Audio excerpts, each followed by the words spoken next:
ఉద్భవిస్తే చెప్తే, ఇలాంటి యువత కొన్ని వేల మంది ముందుకు వస్తే చెప్తే ఈ ఈ అసమానతలు తగ్గించు.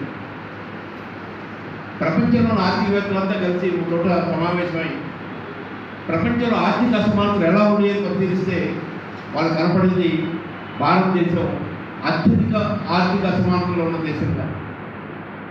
1% ప్రజల చేతుల్లో, ఈ దేశంలో ఉన్న 1% ప్రజల చేతుల్లో, ఈ దేశంలో ఉన్న సంపదలు 40% సంపదలు 100కి ఒకరి దగ్గర ఉన్న 100 సంపదలో 40 భాగాలు. అక్కడి ఉన్న 50% దగ్గర కేవలం 20% రూపాయలు ఆదాయం పడుతుంది. మొదటి 1% ప్రజల చేతుల్లో ఈ దేశానికి వస్తున్న ఆదాయంలో 22% ఆదాయం వాళ్ళు పొందుతూ ఉన్నారు. అంత అసమానత ఉన్న సమాజం మనం చూస్తాం.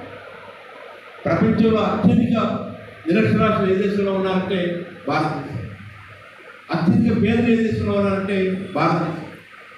అత్యధిక వికలాంగులు ఏ దేశంలో ఉన్నారంటే భారతదేశం. అత్యధిక బెగ్గర్స్గా కొనసాగుతున్న దేశం ఏదంటే భారతదేశం. అనేక రంగాల్లో విపరీతమైన అసమానతలు ఉన్న దేశం ఏదంటే భారతదేశం. అంటే చాలామంది అంటారు, ఇలా చెప్పుకుంటే వెళ్తే ఈ దేశం పట్ల అభిమానం లేదా, దేశం గురించి అగౌరవంగా మాట్లాడతావు.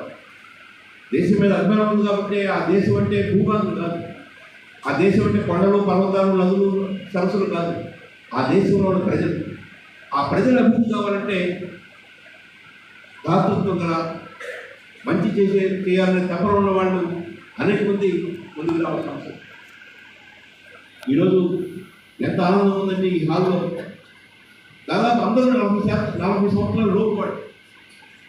ఈ చిన్న వయసులో, యుక్త వయసులో రకరకాల ఇతర విలాసాల కోసం, సౌకర్యాల కోసం తపన పడే సమాజంలో దానికి భిన్నంగా ఒక మంచి పని చేసి మంచి పేరు తెచ్చుకొని మంచిగా ఆనందాన్ని పొందుదాం, సంతృప్తిని పొందుదాం అనేటువంటి యువత ముందుకు రావడం చాలా గొప్ప విషయం. ముఖ్యంగా మన ముద్రా చారిటబుల్ ట్రస్ట్ కానీ, కోవిడ్ ఫైటర్స్ కానీ గుంటూరు నగరంలో ఎవరు చేయలేనంత మంచి పనులు చేస్తాం. ఆ దహన సంస్కారాలు కానీ, ఆ పేదలకి అన్నం ఉంటే కానీ మననే కుటుంబ మిషన్లో ప్రారంభించారు కోవిడ్ ఫైటర్స్. వీరికి తోడ్పాటు అందించడం అనేది ఈ సమాజంలో ఉన్న గొప్ప వాళ్ళ, లేదా గొప్ప వాళ్ళని చెప్పుకోబడుతున్న వాళ్ళు, లేక డబ్బున్న వాళ్ళు, లేక అనేక రకాల బలాలు ఉన్న వాళ్ళు చేయాలి. వాళ్ళు ఈ పనులు చేయలేదు, కానీ కనీసం ఆర్థిక సపోర్ట్ అందించగలిగితే చాలా మంచి పనులు చేయడానికి. ఈ నగరంలో ఎన్నో అనాథ ఆశ్రమాలు, ఎన్నో వృద్ధాశ్రమాలు,